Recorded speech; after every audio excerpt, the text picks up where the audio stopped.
Hello my beautiful souls, welcome back to my channel. आज की reading में हम देखने वाले हैं कि आप लोगों के रिलेशनशिप की पास्ट, प्रेजेंट एंड फ्यूचर की एनर्जीज कैसी हैं। पास्ट में आप लोगों के रिलेशनशिप में क्या रहा था, प्रेजेंट सिचुएशन में आपके पार्टनर की एनर्जीज आपको लेकर कैसी हैं, एंड फ्यूचर में क्या हो सकता है और क्या दिक्कतें पैदा हो रही हैं रिलेशनशिप के बीच में। रीडिंग जर्नल है, आप लोगों के साथ जितना रेजोनेट करती है आप उत्तर रखिए, जितना रेजोनेट नहीं करता है उसे जाने दीजिए।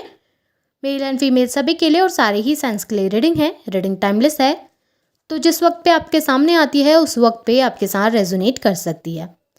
तो चलिए स्टार्ट करते हैं। हाईलाइटेड साइंस बता देती हूँ। ये साइंस आपके पार्टनर के हो सकते हैं। आप लोग फायर साइन के हो सकते हैं, एरीज, लियो, सैजिटेरियस। आप लोग अर्थ साइन के हो सकते हैं, टॉरस, वर्गो, कैप्रिकॉर्न। आप लोग एयर साइन के भी हो सकते हैं, जेमिनी, लिब्रा, एक्वेरियस। नंबर्स अगर मैं आप लोगों के लिए देखूं तो यहाँ पर पे मुझे नंबर 2 इंपॉर्टेंट दिखाई दे रहा है। आप लोगों के लिए 5 मंथ की एनर्जी स्ट्रॉन्ग दिखाई दी है। नंबर 10 इंपॉर्टेंट हो सकता है, आप लोगों के लिए अक्टूबर मंथ इंपॉर्टेंट दिखाई दे रहा है। नंबर 5 मई मंथ की एनर्जी स्ट्रॉन्ग दिखाई दे रही है। यहाँ पर नंबर 7 जुलाई मंथ की एनर्जीज भी आप लोगों के लिए निकल कर आई है। और यहाँ पर पे ना आप लोगों के लिए टॉरस की एनर्जी काफ़ी ज़्यादा स्ट्रॉन्ग दिखाई दे रही है। टॉरस की और एक्वेरियस की एनर्जी बहुत ज़्यादा स्ट्रॉन्ग है आप लोगों के लिए। नंबर 3 की एनर्जीज भी है, मार्च मंथ की एनर्जीज भी दिखाई दे रही है और वाटर साइन भी निकल कर आ गया है, कैंसर, स्कॉर्पियो, पाइसेस। तो यहाँ पे साइन सारे ही निकल कर आ गए आप लोगों के लिए। यहाँ पे आप लोगों के लिए नंबर 1 जैन मंथ भी इंपॉर्टेंट दिखाई दिया मुझे। तो चलिए अब रीडिंग को स्टार्ट करते हैं, देखते हैं क्या है एनर्जीज रिलेशनशिप की। सबसे पहले पास्ट की एनर्जीज से देख लेंगे। यहाँ पे पास्ट की एनर्जीज में मुझे दिखाई दे रहा है ना कि आप लोगों के रिलेशनशिप में फैमिली का काफ़ी इशू रहा है। यहाँ पे अभी प्रॉब्लम्स में भी दिखाई दे रहा है कि किसी थर्ड पर्सन का इशू है, कोई थर्ड पर्सन बहुत बहुत ज़्यादा प्रॉब्लम क्रिएट कर रहा है। अब ये थर्ड पर्सन फैमिली हो सकती है या फिर सोसाइटी का कोई इशू हो सकता है। जैसे हो सकता है आप लोगों की कास्ट डिफरेंस है जिसकी वजह से आप लोगों के मैरिज में प्रॉब्लम हो रही है। रिलीजन का कोई डिफरेंस है जिस वजह से दिक्कत पैदा हो रही है। आप लोग अलग अलग रिलीजन से बिलोंग करते हैं, अलग अलग कास्ट से बिलोंग करते हैं, जिसकी वजह से फैमिली कन्विंस नहीं हो पा रही शादी के लिए या मैरिज के लिए, या आगे चीज़ें कॉम्प्लिकेट हो रही हैं आप लोगों के लिए, या अगर ऑलरेडी मैरिड हैं एक दूसरे के साथ तो हो सकता है फैमिलीज़ के बीच में कुछ डिफ़िकल्टीज़ आ गई है, फैमिली के साथ कुछ दिक्कत हो गई है, उनकी फैमिली को आपसे कोई प्रॉब्लम या आपकी फैमिली को उनसे कोई प्रॉब्लम, जिसकी वजह से काफ़ी ज़्यादा आप लोगों के बीच में मिसअंडरस्टैंडिंग क्रिएट हो गई, फैमिलीज़ में मिसअंडरस्टैंडिंग क्रिएट हो गई और आप लोग एक दूसरे से दूर हो गए, डिस्टेंस क्रिएट हो गया। देखिए प्यार बहुत है, आप लोगों के बॉन्ड काफ़ी ज़्यादा स्ट्रॉन्ग रहा होगा, लेकिन जितनी ज़्यादा ये डिफ़िकल्टीज़ आई, जितने लोगों की इन्वॉल्वमेंट आप लोगों के बीच में या जितने सिचुएशन की इन्वॉल्वमेंट आप लोगों के बीच में हुई, इस बीच में आपके पार्टनर ने कभी आपके लिए स्टैंड नहीं लिया, बल्कि अपने फैमिली के साथ वो खड़े रहे। सोसाइटी की इमेज, अपनी इमेज का ख्याल रखते रहे कि सोसाइटी में मेरी इमेज का क्या होगा, लोग क्या कहेंगे, मेरे पड़ोसी क्या कहेंगे, किस तरीके से मुझे देखा जाएगा, मेरी फैमिली क्या चाहती है। उस अकॉर्डिंग आपके पार्टनर ने वर्क किया, जबकि उन्होंने आपके साथ जो प्रोमिस किए थे, जो वादे आपको किए थे, या आप लोगों का रिलेशनशिप का जो बॉन्ड था उसे उन्होंने नेग्लेक्ट कर दिया, उसे उन्होंने इग्नोर कर दिया, उस चीज़ पर उन्होंने ध्यान नहीं दिया, बल्कि वो अपने बारे में, अपनी फैमिली के बारे में ज़्यादा सोचते रहे। और इस वजह से क्या हुआ, आप लोग एक दूसरे से दूर हो गए, आप लोगों के बीच में डिस्टेंस क्रिएट हुई, काफ़ी ज़्यादा मिसकम्युनिकेशन हुए, काफ़ी सारे लड़ाई झगड़े भी आप लोगों के बीच में हुए, काफ़ी ब्लेम क्लेम हुए। आपके पार्टनर आपको ब्लेम करते रहे, आप अपने पार्टनर को ब्लेम करते रहे, आप उन्हें मनाते रहे, कहते रहे कि एक बार बात करके देख लें, एक बार फैमिली को कन्विंस करके देख लें, चीज़ें जो भी ख़राब हुई हैं उन्हें एक बार आपके तरीके से समझ के देख लें कि क्या हुआ था, सिचुएशन कैसी थी, क्या होना चाहिए था और अभी सिचुएशन कैसी चल रही है। आप चाहते हैं कि आपके पार्टनर आपके नज़रिए से भी सोचें, जबकि आपके पार्टनर इस समय पे सिर्फ अपना देख रहे हैं, अपनी फैमिली का देख रहे हैं, अपने लोगों का देख रहे हैं, और आपको वो वैल्यू, वो रिस्पेक्ट नहीं दे पा रहे जो कि उन्होंने देनी चाहिए थी, जिसकी वजह से काफ़ी प्रॉब्लम्स क्रिएट हुई हैं, काफ़ी डिफ़िकल्टीज़ क्रिएट हुई हैं। आपके पार्टनर ने बाकी सभी लोगों को आपसे ऊपर रखा है, बाकी सभी रिलेशनशिप्स को आपसे ऊपर रखा, और आपको वो वैल्यू नहीं दी या वो कदर आपकी नहीं करी जो उन्होंने करनी चाहिए थी, या जितना रिस्पेक्ट उन्होंने आपको देना चाहिए था, जिस तरीके से उन्होंने रिलेशनशिप को रखना चाहिए था, उन्होंने नहीं रखा। और इस वजह से दिक्कतें काफ़ी पैदा हुई, आप दोनों एक दूसरे से दूर हुए।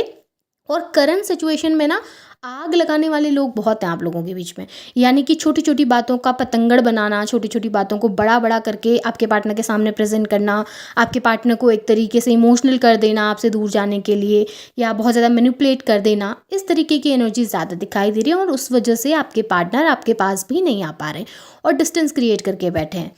करंट सिचुएशन में आपके पार्टनर की फीलिंग्स देखूं तो डेफिनेटली आपके पार्टनर चीज़ें सही करना चाहते हैं, वो अप्रोच करना चाहते हैं, उन्हें आपके साथ फैमिली चाहिए, उन्हें आपके साथ आगे फ्यूचर देखना है, उन्हें ग्रोथ देखनी है, एक फैमिली क्रिएट करनी है, जो ड्रीम्स आप लोगों ने देखे थे उनको भी वो कंप्लीट करने हैं।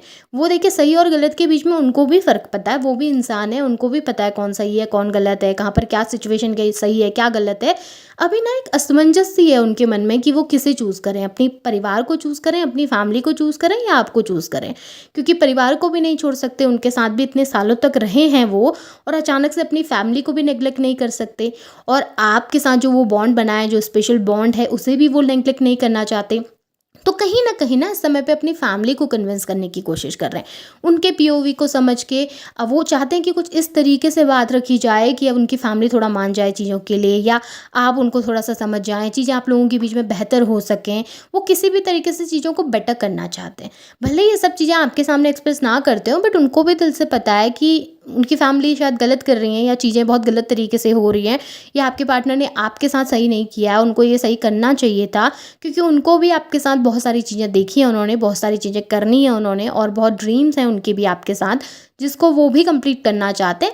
बट इस समय पे सिचुएशन थोड़ा डिफिकल्ट है, क्योंकि कोई भी समझने को या सुनने को तैयार नहीं है उनकी बातें, और उनको समझ नहीं आ रहा कि ऐसे सिचुएशन में उन्होंने करना क्या चाहिए। अभी वो अपनी जिम्मेदारियों को समझना चाहते हैं कि किसके प्रति उनकी जिम्मेदारियाँ ज़्यादा हैं, क्या वो फैमिली को ज़्यादा वैल्यू करें या आपको ज़्यादा वैल्यू करें।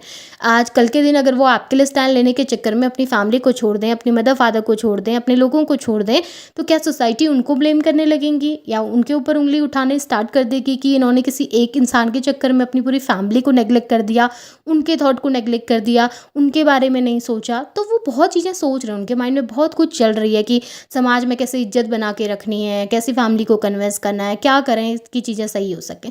सो वो भी इस समय दुविधा में है, आप थोड़ा उनको भी समझिए कि उनकी सिचुएशन कैसी है। इन फ्यूचर मुझे आप लोगों के लिए ना यहाँ पे 2 सिचुएशन आती हुई नज़र आ रही हैं। एक, आपके पार्टनर चीज़ों को सही करेंगे और आपके पास आएंगे, जो कि प्रोसेस काफ़ी ज़्यादा स्लो रहेगी और आपका काफ़ी ज़्यादा पेशेंस मांगेगी। यानी कि ये सिचुएशन होगी तो सही आपके साथ, ये क्रिएट तो होगा आपकी लाइफ में कि आपके पार्टनर आएंगे, स्टेप लेंगे आपके लिए, लेकिन ये चीज़ें काफ़ी स्लो होती हुई दिख रही हैं। ठीक है, 3 से 7 महीने का समय लग सकता है चीज़ें बेटर होने में, थोड़ा ज़्यादा समय मांग रहे हैं आपके पार्टनर आपसे, थोड़ा ज़्यादा टाइम लग सकता है उन्हें आपके पास आकर अप्रोच करने में। बट उससे पहले आपके पास कोई एक नया अप्रोच आएगा किसी एक नए इंसान की तरफ से। वो इंसान आपकी लाइफ में हो सकता है मैरिज का प्रपोजल लेके आए, या आपके साथ रिलेशनशिप करना रखना चाहे, आपको प्रपोज करे, किसी तरीके से कनेक्ट होना चाहे आपके साथ। तो आपके पास 2 ऑफर आते हुए नजर आ रहे हैं। एक ऑफर इस नए इंसान की तरफ से जो कि थोड़ा सा पहले आएगा, और एक ऑफर आपके पार्टनर की तरफ से जिसे आने में थोड़ा समय लग सकता है, टाइम लग सकता है। ठीक है, तो आपको चूज करना है आप क्या करना चाहते हैं। आपको चूज़ करना है कि आप अपने पार्टनर के साथ कंटिन्यू करना चाह रहे हैं, उनका वेट करना चाह रहे हैं, या फिर आप इस नए इंसान के साथ आगे बढ़ना चाहते हैं, अपनी ज़िंदगी में अपना फ्यूचर देखना चाहते हैं। देखिए, आपके पार्टनर आएंगे, लेकिन इस बीच आपको काफ़ी परेशान कर सकते हैं, काफ़ी चीज़ों के लिए इग्नोर आपको बहुत ज़्यादा करेंगे, आप पूरी तरीके से होपलेस हो जाएंगे। ऐसी सिचुएशन क्रिएट हो सकती हैं आपके लिए कि आप चीज़ों को लेकर सोचें कि सब चीज़ें खत्म हो गई हैं, लेकिन चीज़ें बेहतर होंगी, टाइम लगेगा उसको। आपके पार्टनर आकर चीज़ें बेटर करने की कोशिश ज़रूर करेंगे, और उससे पहले ही आपको कोई एक अप्रोच भी आ जाएगा। सो आपके माइंड में ना दुविधा चलती हुई नज़र आ रही है कि आपने करना क्या है, किस डायरेक्शन में जाना है। बट आप जो भी डायरेक्शन चूज़ करेंगे वो आपके लिए बेहतर ही होगा। आप अपनी खुशी के अनुसार ही उस डायरेक्शन को चूज़ कीजिए। ऐसा नहीं कि कल के दिन आप कॉन्सिक्वेंसेस के बारे में ना सोचें, क्या हो सकता है क्या नहीं हो सकता, इन चीज़ों के बारे में ना सोचें और कोई गलत फैसला ले लें और कल जाकर उस चीज़ के लिए रिग्रेट करें। तो ऐसा नहीं करना है। आपका दिल जो चाहता है उस अकॉर्डिंग आपने फैसला करना है, और उसी अकॉर्डिंग आपने एक्ट भी करना है। तो चीज़ें काफ़ी बेहतर हैं आपके लिए। इस समय थोड़ा सा डिफिकल्ट टाइम ज़रूर है, थोड़ा पेशेंस आपका मांगेगा ये समय, और आपके पार्टनर थोड़ा चीज़ों को बेटर करने की कोशिश ज़रूर कर रहे हैं। सो ये आपके रिलेशनशिप का पास्ट, प्रेजेंट एंड फ्यूचर है। होप आपके साथ रेजोनेट हुआ। अगर रेजोनेट हुआ है तो इसे क्लेम कीजिए, लाइक कीजिए, शेयर कीजिए, चैनल को सब्सक्राइब भी ज़रूर कीजिएगा। Thank you.